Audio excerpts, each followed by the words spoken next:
A condenação aqui é o justo juízo de Deus contra o pecado. E é uma coisa que nós devemos temer se não estamos em Cristo Jesus.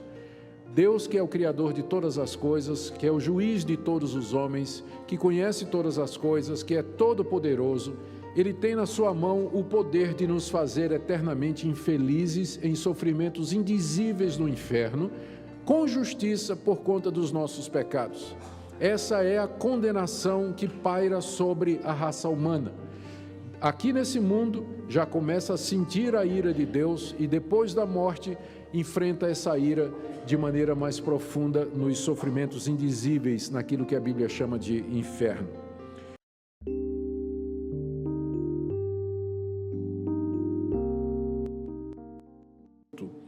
Agora, pois, já nenhuma condenação há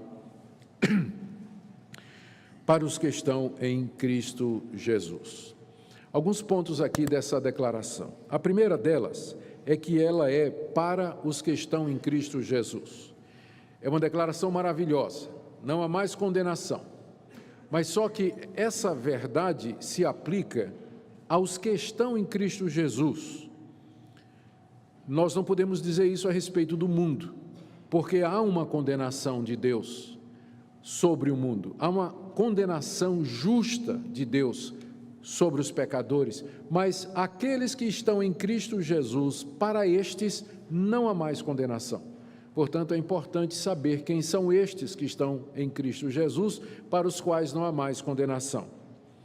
Esses que estão em Cristo Jesus são aqueles mencionados por Paulo no capítulo 1 e no capítulo 2, pecadores entre os gentios e judeus, que foram justificados pela fé em Cristo, conforme o capítulo 3. E que, à semelhança de Davi e de Abraão, capítulo 4, andam nas pisadas da fé que Abraão teve. E que receberam, mediante a fé em Jesus, o perdão de pecados, como ele explicou no capítulo 5. São esses que, pelo Espírito de Deus, são libertos do domínio e da escravidão do pecado, capítulo 6, e que não estão mais debaixo do domínio da lei, capítulo 7. Ou seja, os que estão em Cristo Jesus é o resumo de tudo o que ele falou desde o capítulo 1 até agora. São aqueles que, pela fé em Cristo Jesus, foram perdoados dos seus pecados, foram aceitos por Deus, contra eles não há mais condenação. A condenação aqui é o justo juízo de Deus contra o pecado.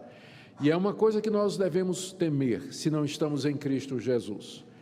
Deus, que é o Criador de todas as coisas, que é o juiz de todos os homens, que conhece todas as coisas, que é todo-poderoso, Ele tem na sua mão o poder de nos fazer eternamente infelizes em sofrimentos indizíveis no inferno, com justiça por conta dos nossos pecados. Essa é a condenação que paira sobre a raça humana. Aqui nesse mundo já começa a sentir a ira de Deus e depois da morte enfrenta essa ira de maneira mais profunda nos sofrimentos indizíveis, naquilo que a Bíblia chama de inferno. Pois bem, essa condenação, ela não existe mais para aqueles que estão em Cristo Jesus. Quem está em Cristo Jesus não é tratado por Deus mais como um pecador e, portanto, não receberá mais o castigo que os pecadores merecem. Essa é a boa notícia do Evangelho, essa é a declaração que abre o capítulo 8. Já nenhuma condenação há para os que estão em Cristo Jesus. Essa é a maior bênção que uma pessoa pode querer aqui nesse mundo. Saber ou ir dormir à noite sabendo que já não paira nenhuma condenação do Todo-Poderoso contra ele. E que ele foi aceito pelo Todo-Poderoso, que é filho do Deus Altíssimo e que nenhum mal, nenhum castigo chegará até ele, porque já não há, Deus já não tem mais nada contra essa pessoa.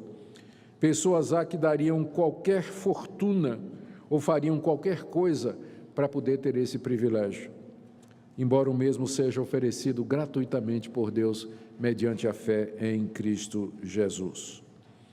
Note ainda que Paulo diz aqui, ele começa a passagem dizendo, agora, pois. Eu quero ver essas duas palavrinhas com você. Quando ele diz agora, ele está fazendo um contraste com a situação atual do crente em Jesus com o que era a sua situação antes. A situação antes está descrita aqui no capítulo 7.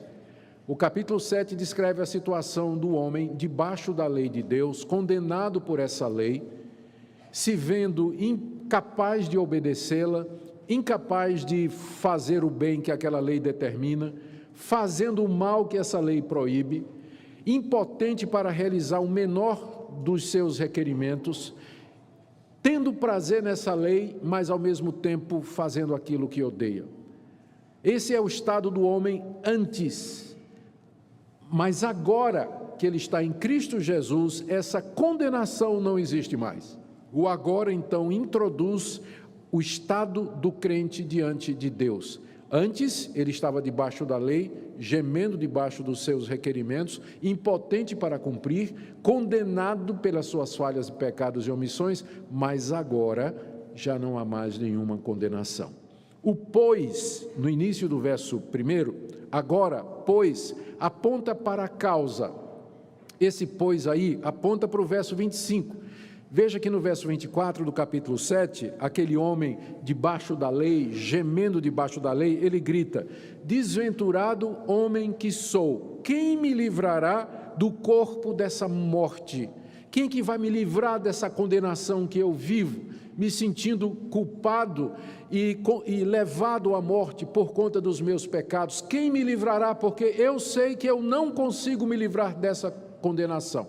Aí Paulo, no verso 25, sopra no ouvido dele: graças a Deus por Jesus Cristo, nosso Senhor. E agora então, no verso 1, ele diz: agora, pois, por conta de Jesus Cristo, nosso Senhor, não tem mais essa condenação que o homem desventurado grita no verso 24: quem me livrará do corpo dessa morte? A resposta é Jesus Cristo. Agora, pois, por conta do que Cristo fez por mim, já não há mais nenhuma condenação de Deus sobre mim. Então, essa é a declaração que nós temos diante de nós e que é um resumo do Evangelho e que são, de fato, boas novas para pecadores como nós. No verso 2, o apóstolo Paulo explica por que é que não há mais nenhuma condenação para nós. Ele já havia dito que é por conta de Cristo Jesus. Mas agora, no verso 2, ele expande esse pensamento. No verso 1, já não há condenação. Verso 2, porque a lei do Espírito da vida em Cristo Jesus te livrou da lei do pecado e da morte. Aqui a palavra lei, ela tem que ser entendida não como a lei de Moisés, mas como norma, como um princípio, como uma regra. E Paulo fala de duas delas. Vamos começar com o que ele chama de a lei do pecado e da morte, que está no final do verso 2. Ou seja, Deus estabeleceu uma regra, uma norma que diz o seguinte: a alma que pecar, essa morrerá. O salário do pecado é a morte. Quem quebrar a minha lei será condenado à morte física, espiritual e eterna, sofrendo eternamente no inferno. Essa é a lei do pecado e da morte, essa é a norma, essa é a regra. Quem pecou será condenado à morte física, espiritual e eterna, sem fim. Essa é a lei do pecado e da morte. Essa é a lei debaixo da qual toda a raça humana está sujeita, porque todos pecaram e carecem da glória de Deus. Não há um justo, não há nenhum sequer. Essa é a lei do pecado e da morte. A lei do Espírito da vida em Cristo Jesus, no verso 2, é a outra lei que Deus estabeleceu, é a outra norma e a outra regra. O que Deus determinou foi isso, que mediante o que Cristo fez na cruz do Calvário, o Espírito Santo aplica, imputa, transfere àqueles que são de Deus os méritos de Jesus Cristo, de modo que essa pessoa tem vida. Essa é a outra lei. E essa lei do Espírito que concede vida em Cristo Jesus, ela me livra da primeira lei, que é a lei do pecado e da morte. Ou seja, o Espírito de Deus, aplicando os benefícios da morte de Cristo na cruz, ele me liberta do poder dessa lei que Deus estabeleceu, que eu mereço morrer por conta dos meus pecados. O Espírito Santo, ao aplicar na minha vida o que Cristo fez na cruz, ele me liberta dessa lei. como Paulo diz aqui. Note que ele coloca isso no passado. A lei do Espírito da vida em Cristo Jesus te livrou da lei do pecado e da morte. Esse livrou está no nosso passado, está no passado distante, se refere ao primeiro momento, há 2000 anos atrás, quando Deus levou seu Filho Jesus Cristo à cruz em meu lugar, para pagar a culpa do meu pecado, e num passado mais recente, quando o Espírito Santo aplicou isso na minha vida. Ou colocando em termos cronológicos pessoais para ajudar. Há 2000 anos atrás, Jesus Cristo morreu na cruz do Calvário por Augustus Nicodemos, não era nem nascido ainda. Não era mesmo, há 2000 anos atrás. Sou velho, mas não tanto. Ele morreu efetivamente por mim. Ele levou sobre si, no seu corpo, no madeiro, todas as minhas iniquidades e as minhas transgressões. Há 37 anos passados, o Espírito de Deus me chamou e aplicou na minha vida aquilo que Cristo fez há 2000 anos por mim. Eu nasci de novo, recebi vida. Fui perdoado, regenerado, justificado, feito filho de Deus e me vi livre da lei do pecado e da morte. Agora eu sei que eu não mais serei morto, posto à morte eterna no inferno por conta dos meus pecados. Porque essa lei, essa norma, essa determinação de Deus, que o Espírito Santo, pela aplicação dos méritos de Cristo, traz vida a pecadores, isso me livrou das consequências do meu pecado e de enfrentar o sofrimento eterno. É dessa forma, então, que Paulo pode afirmar no verso 1, não há mais condenação para os que estão em Cristo Jesus. Por quê? Porque Deus determinou que o Espírito Santo aplicasse a vida, aplicasse os méritos de Cristo ao seu povo, dessa forma livrando-as da condenação, que é a mesma coisa da lei do pecado e da morte. O pecado é uma violação da santidade de Deus, uma rebelião contra seu caráter e suas instruções para nós. É crucial que reconheçamos que, desde a queda do homem em Gênesis, o pecado entrou no mundo e, com ele, a morte se tornou a realidade inevitável para toda a humanidade. Romanos 5,12 afirma: portanto, assim como por um só homem entrou o pecado no mundo, e pelo pecado a morte, assim também a morte passou a todos os homens. Este salário, conforme Paulo expressa, é o resultado natural da escolha de viver em desobediência a Deus. Cada pecado que cometemos é uma declaração de que preferimos nossas próprias vontades e desejos em vez de nos submeter à vontade de nosso Criador. É uma escolha que leva à separação da vida verdadeira que só é encontrada em Cristo. A morte, portanto, não é apenas a cessação da vida física, mas uma separação espiritual, um afastamento da presença de Deus. É importante não apenas reconhecer a gravidade do salário do pecado, mas também entender o quão vasto e abrangente é o alcance do pecado em nossas vidas.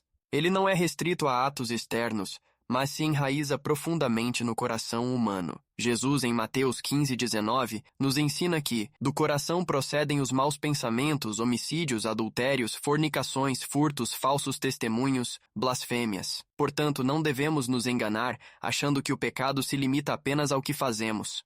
É uma questão do coração, uma rebelião que brota de nossa natureza caída. Entretanto, queridos irmãos, esta mensagem, embora pesada, não termina na dor da morte. Romanos 6:23 continua com uma mensagem de esperança. Mas o dom gratuito de Deus é a vida eterna em Cristo Jesus, nosso Senhor. Aqui descobrimos que, embora a desobediência nos leve à morte, há uma alternativa gloriosa oferecida por Deus. Ele nos oferece a salvação em seu Filho amado, Jesus Cristo, que tomou sobre si o nosso pecado e morreu em nosso lugar. Na cruz, Jesus não apenas confrontou o pecado, mas o destruiu, oferecendo-nos vida em abundância. Este é um chamado ao arrependimento e à fé. Não somos chamados apenas para reconhecer nosso estado de pecado, mas para voltar-nos para Cristo, que é a solução. Em Atos 3:19, somos exortados: arrependei-vos, pois, e convertei-vos, para que sejam apagados os vossos pecados. O arrependimento é uma ação indispensável, uma mudança de mente e de coração em direção a Deus, que concede seu perdão. Portanto, ao ponderarmos sobre a advertência de que o salário do pecado é a morte, que não percamos a perspectiva do amor e da misericórdia de Deus. Ele nos oferece a reconciliação e a vida eterna por meio do sacrifício de Cristo. Esse é um convite que precisamos aceitar com um coração disposto, entregando nossas vidas a Ele e permitindo que Sua graça transforme nosso ser.